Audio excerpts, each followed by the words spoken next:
नाज़रीन, मुहर्रम अल हराम जे मौके ते लाड़काने शहर जे नंढनि वॾनि इमाम बारगाहनि में मजलिसनि ऐं अज़ादारी जो सिलसिलो जारी आहे। उन हवाले सां पेश आहे मुनव्वर रिंद जी हीअ रिपोर्ट।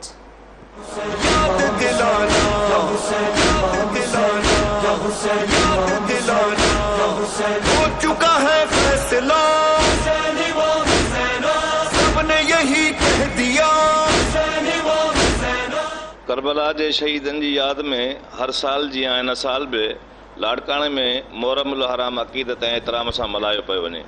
लाड़काणे में पहिरीं मुहर्रम अल हराम थींदे ई मजलिसूं बर्पा थींदियूं आहिनि ऐं आज़ादारनि पारां आज़ादारी करे करबला जे शहीदनि खे यादि कयो वेंदो आहे। पहिरीं मुहर्रम अल हराम खां अलम पाक सजाए निशान कया वेंदा आहिनि।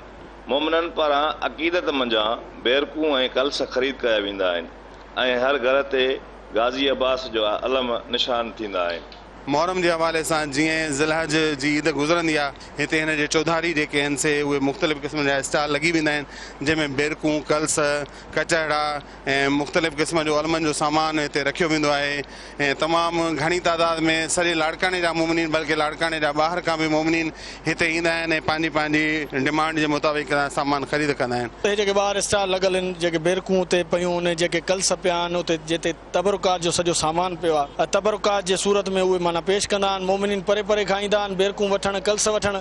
पोइ जीअं मुहर्रम जो चंड आसमान ते नमूदार थींदो आहे त हर अज़ादार, हर मोमिन पंहिंजे घर ते मौला गाज़ी अब्बास अलमदार अलैहिस्सलाम जो अलम निशान कंदो आहे।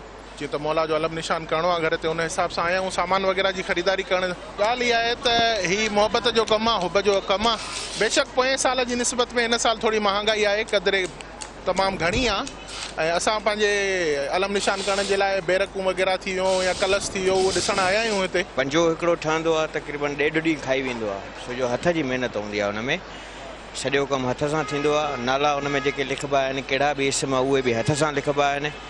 के वॾा ऑर्डर हूंदा आहिनि, जीअं मुंहिंजे साम्हूं हे पियो आहे, इहो तक़रीबन असां ठाहींदा आहियूं 20-22 ॾींहं हिकिड़े में लॻी वेंदा आहिनि। लाड़काणे में पहिरीं मुहर्रम अल हराम खां 10 मुहर्रम अल हराम ताईं ताबूत, शबियूं, घोट क़ासिम जी मेहंदी ऐं अली असगर जो क़दीमी झूलो बरामद थींदो आहे।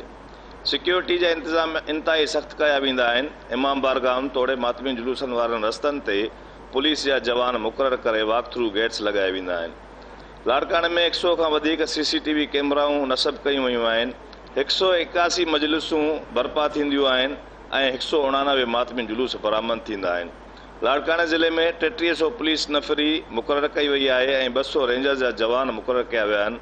हज़रत इमाम हुसैन ऐं हज़रत इमाम हसन जी लाज़वाल क़ुर्बानी खे यादि कंदे हर तरफ़ या हुसैन जूं सदाऊं बुलंद थींदियूं आहिनि।